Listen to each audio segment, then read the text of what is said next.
Hello, xin chào các bạn đã quay trở lại với kênh YouTube Review 5 phút.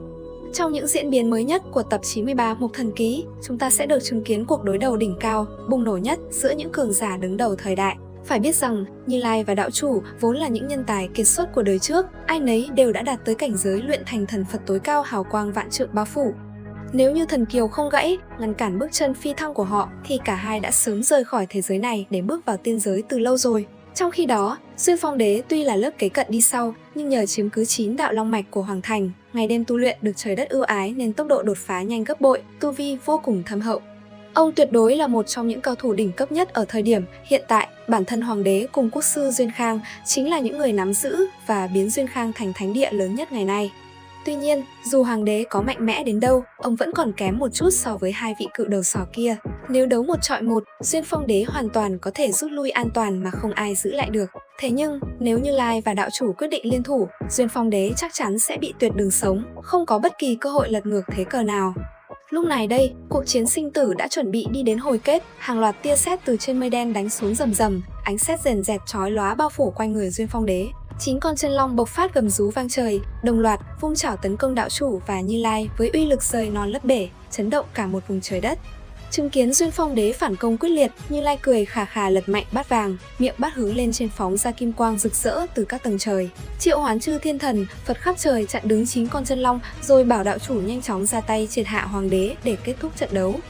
Nghe vậy, Đạo Chủ nâng kiếm phát động kiếm quang tột đỉnh mang theo quy luật kỳ diệu của nhân gian, vận dụng tinh túy thiên hạ quy nhất để xuất chiêu kết liễu đối thủ. Thanh âm lão khẽ ngâm vang, tạo bồi dưỡng chư thiên đại địa, cung cấp vạn pháp, thiên hạ quy nhất, bệ hạ nửa chiêu này. Bất ngờ, hai luồng sáng xé gió lao tới, rồi đột ngột dừng lại giữa không trung. Lão Đạo Chủ giật mình, vội vàng thu kiếm quan sát thì phát hiện ra một lão trọc cơ bắp cuồn cuộn cùng một lão mù chống gậy trúc đứng hiên ngang giữa không trung. Nhìn thấy đối phương xuất hiện, Như Lai vội vàng thu giữ kim quang, mỉm cười hỏi thăm sự hiện diện của Mã Vương Thần cùng đạo hữu mù. Ngay sau đó, lão mù gõ nhẹ gậy, trúc khiến không gian xung quanh rung chuyển dữ dội, ép toàn bộ các cao thủ đang hỗn chiến ác liệt phải kinh hãi dừng tay.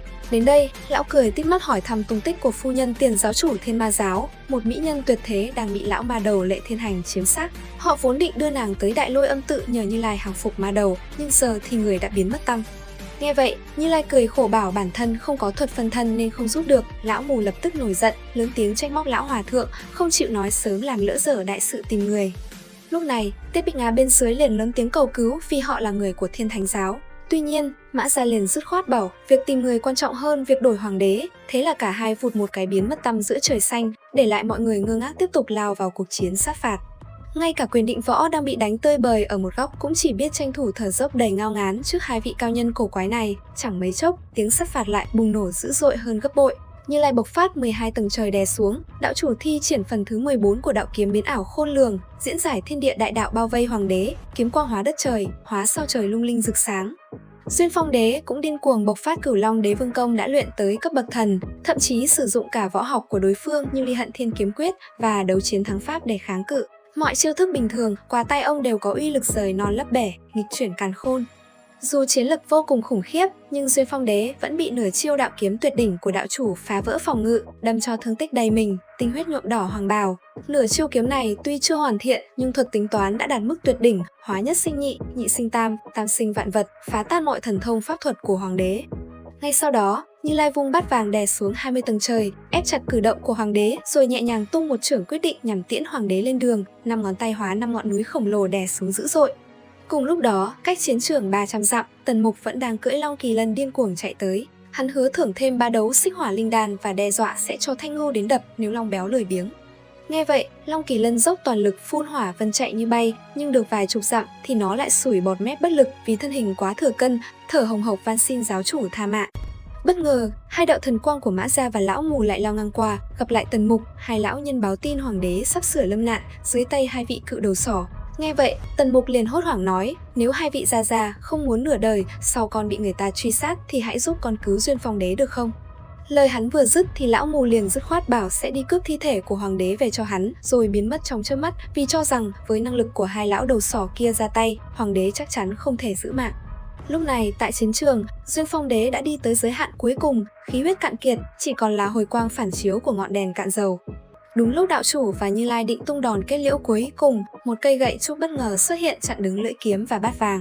Lợi dụng thời cơ hỗn loạn, Hạt Tử đã nhanh chóng cướp lấy thân thể rách nát của Duyên Phong Đế rồi vọt đi mất hút, khiến Như Lai chỉ biết thở dài tiếc nuối cho một kiếp hùng chủ giờ đã bị đánh vỡ thần tạng, có cứu được cũng chỉ là phế nhân không còn tu vi. Chẳng mấy chốc, Tần Mục nhận lấy thân thể rách nát như bao tải của hoàng đế từ tay hai vị gia gia, nhìn hoàng đế đang thoi thóp lâm nguy. Tần Mục nhanh chóng thi triển tạo hóa thiên ma công, phong ấn thần hồn để giữ hồn phách lại trong xác, bồi lòng tiên đẩy huyết tụ và cho hoàng đế uống huyết vinh hoàn để bổ sung khí huyết giữ mạng. Tuy nhiên, vì thần tạng của hoàng đế đang sụp đổ, Tần Mục không đủ tu vi phong ấn toàn bộ luồng linh lực cuồng bạo này. Nếu để tự bộc phát sẽ khiến ông nổ tung xác, kéo theo cả Tần Mục và Long Kỳ Lân tan xương nát thịt, nên hắn quyết định đưa ông về nhà Tư Bà nhờ giúp đỡ. Ngay khi về tới nơi, Tư Bà liền trêu chọc Tần Mục có phải định lột da hoàng đế để lên ngôi hay không, rồi cảnh báo 3000 mỹ nữ hậu cung đều là tiểu yêu tinh mê người. Sau đó, bà nhanh chóng ra tay phong ấn thần tạng của hoàng đế lại, không quên nhắc nhở hắn cẩn thận khi trời tối vì lão ma đầu Lệ Thiên Hành sẽ xuất hiện. Tần Mục nghe xong vội vã chạy tới Yến Thành để tìm mua thêm một số loại dược liệu bổ dưỡng khí huyết. Ngay khi màn đêm buông xuống, Tư Bà bỗng nở nụ cười giòn tan, nhưng giọng nói đã biến thành tiền giáo chủ Lệ Thiên Hành đầy tà khí, đòi lấy mạng hoàng đế để đi làm nữ hoàng. Thế nhưng, nhìn thấy hoàng đế bị Tần Mục chồng thẳng đứng dưới đất sưởi ấm bằng tạo hóa công, Lệ Thiên Hành liền tò mò đứng xem. Hắn vốn định ra tay lấy mạng hoàng đế ngay lập tức, nhưng lại bị lôi cuốn bởi màn trị thương kỳ lạ trước mắt. Vốn là kẻ có nhãn lực phi phàm, lão ma đầu bị thu hút bởi cách Tần Mục vận dụng ma công theo hướng chính đạo đầy khí phách để cứu người, chứ không phải cướp đoạt thiên địa như cách tu luyện ma đạo thông thường.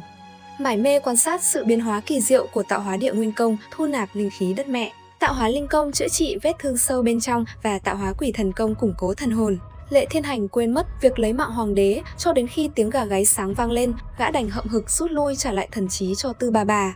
Đến tối hôm sau, khi thương thế của Duyên Phong Đế đã dần ổn định và tỉnh lại dưới tác dụng của linh đan, Tần Mục quyết định gỡ bỏ tạo hóa thiên ma công để kiểm tra xem cơ thể có tự giữ được hồn phách hay không. Tuy nhiên, ngay khi vừa tháo gỡ, hồn phách hoàng đế lập tức bay ra muốn trôi về U Đô. Thấy thế, Tần Mục vội vàng thi triển khiên hồn dẫn đánh ngược hồn phách trở lại thân xác. Đúng lúc ngàn cân treo sợi tóc này, tiếng cười khúc khích đầy yêu mị của Lệ Thiên Hành lại vang lên bên ngoài cửa, dọa lấy mạng hoàng đế vì Tần Mục không có trò gì mới. Nghe thanh âm đầy tà khí kia, Duyên Phong Đế yếu ớt thốt lên đầy kinh hãi, yêu nhân nào mà giọng nói mê hoặc thế này. Đến đây thì hết tập 93 Mục Thần Ký, một tập phim quá nhiều biến động khi Duyên Phong Đế giữ được mạng sống nhưng tu vi bị phế bỏ hoàn toàn, trong khi Tần Mục lại phải đối mặt với hiểm họa cực lớn từ tiền giáo chủ Lệ Thiên Hành. Theo các bạn, nếu Duyên Phong Đế thực sự mất đi tu vi, ai sẽ là người đủ sức gánh vác đại cục Duyên Khang trong những tập tới? Và liệu bí mật về giọng nói, mê hoặc của yêu nhân Lệ Thiên Hành có bị hoàng đế vạch trần hay không? Hãy để lại bình luận của bạn ngay dưới video này để chúng ta cùng thảo luận nhé! Đừng quên like và subscribe kênh YouTube Review 5 phút để đồng hành cùng Tần Mục trong các hành trình tiếp theo. Bây giờ thì xin chào và hẹn gặp lại!